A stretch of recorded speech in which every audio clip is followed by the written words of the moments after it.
A man went to a hotel and walked up to the front desk to check in. The woman at the desk gave him his key and told him that on the way to his room there would be a door with no number that was locked, and that no one was allowed in there. She explained that it was a storeroom and that it was out of bounds. She reminded him of this several times before allowing him upstairs. So he followed the instructions of the woman at the front desk, going straight to the room and going to bed. However, the insistence of the woman had piqued his curiosity, so the next night he walked down the hall to the door and tried the handle. Sure enough, it was locked. He bent down and looked through the wide keyhole. Cold air passed through it, chilling his eye.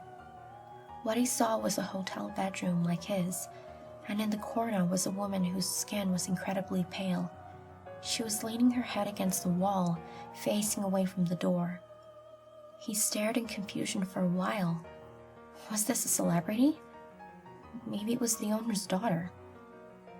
He almost knocked on the door out of curiosity but decided not to. As he was still looking, the woman turned sharply and he jumped back from the door, hoping she would not suspect he had been spying on her. He crept away from the door and walked back to his room. The next day, he returned to the door and looked through the wide keyhole. This time, all he saw was redness. He couldn't make anything out besides the distinct red color. Perhaps the inhabitants of the room knew he was spying the night before and had blocked the keyhole with something red. He felt embarrassed that he had made the woman so uncomfortable, and hoped that she did not make a complaint with the woman on the front desk. At this point, he decided to consult her for more information.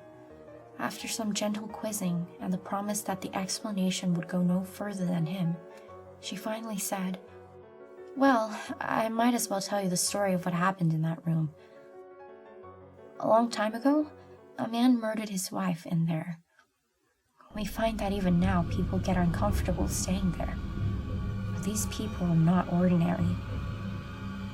They were white all over, except for their eyes, which were red."